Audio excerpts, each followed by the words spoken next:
What's up guys, welcome back. Today we're taking a trip to the Big Apple, New York City. Not really, we're actually here in rainy Virginia, but today I'm gonna show you how to make a chopped cheese right at home, super simple, and it's delicious. If you haven't tried it, you gotta give this one a try.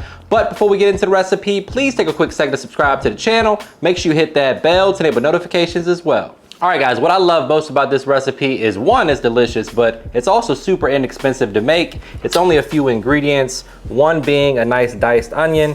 So we're gonna give this a nice McDonald's style dice. For those of you guys that eat double cheeseburgers like me and don't tell nobody, you know what I'm talking about. Leave the root intact. Make your slices in one direction and come back in the other direction, and you got a nice little dice on your onion. That's what we're gonna do for this recipe. If you wanna leave them, if you wanna slice them, that's cool too. But I like mine diced.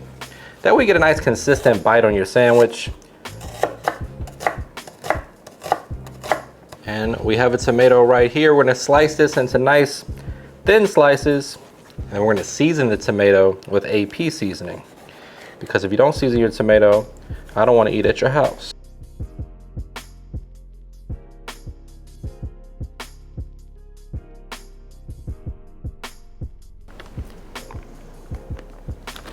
All right guys, so next up we're gonna get started on our 80-20 ground beef, which is fresh, which is a little different than New York Deli because typically they're using frozen hamburger patties, which, if I'm drunk and hungry, is not the end of the world. But if I'm at home, we're going with fresh. So I'm gonna add a little avocado oil to a hot skillet, and I'm gonna use my hands to really smash this down, almost like an enormous smash burger. The reason we're doing that is because we wanna get some crust, which is gonna equal flavor and texture for our meat. So go ahead and smash it down like so. Don't worry guys, the seasoning's coming. Don't turn off the channel yet. But we wanna get some color going. All right, so at this point, you just want heat to do its thing, get that crust developing. For the seasonings, we're going with some of my all-purpose seasoning to cover our bases and 1 packet of Sazon.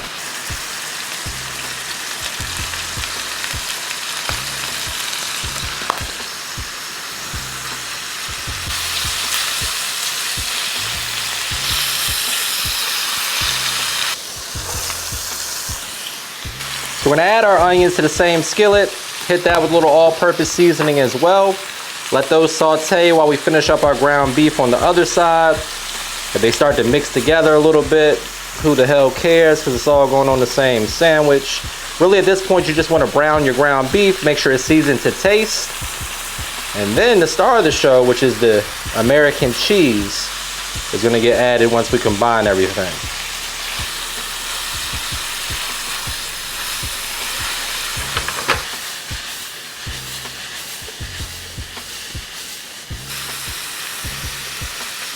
All right guys, so at this point we've seasoned everything to taste. I'm gonna go ahead and kill the heat and then add in this American cheese and just let the residual heat in there melt this cheese. This is enough for probably 3 sandwiches depending on how hungry you are. And I would say roughly 1.5 to 2 slices of cheese per sandwich, if you got any sense. Boom. You can cover that with a lid or aluminum foil. Just let the steam melt the cheese. All right, next up for the bread, guys, we got a nice hoagie roll here.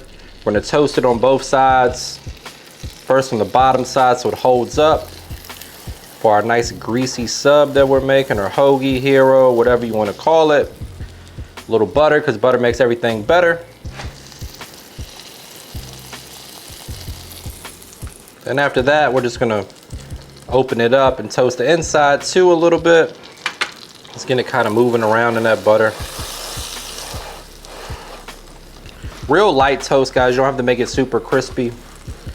You don't want to break a tooth.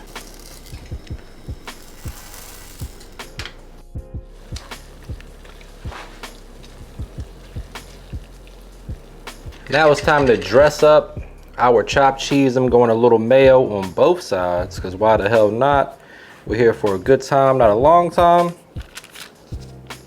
And nobody wants a dry sandwich. So, going down with the mayo first. Then we're gonna hit it with a little ketchup.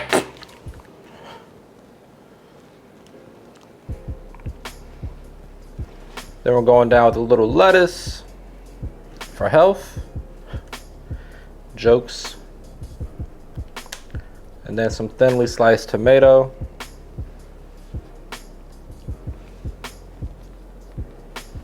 Looks like we missed a little seasoning on that half. And then all that delicious chopped cheese that you can handle or that you can fit.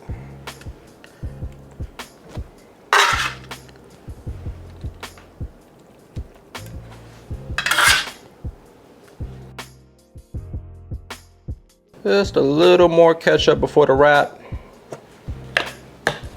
So one of the most important parts of a deli sandwich is the wrap. So we're gonna wrap it real tight here, like a nice present.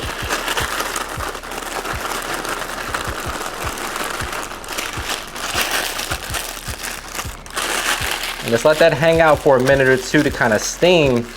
Just let all those flavors come together and marry right in there in that sandwich. Be patient, that's an important step right there. All right guys, it's been a few minutes. It's time to go ahead and give this a cut. And look at that. That, my friends, is a chopped cheese. Now that is the trademark of a chopped cheese. That's what you want to see right there. Oh man, oh, we lost a little bit. Don't worry, that won't go to waste. This is the part where I say brace yourself for a trademark money shot. Say it with me guys, looking good. The only thing left to do is get in here for the taste test, but before we do that, please take a quick second to subscribe to the channel. Make sure you hit that bell to enable notifications as well. All right folks, time for the moment of truth. Definitely not on the diet, but what can you do?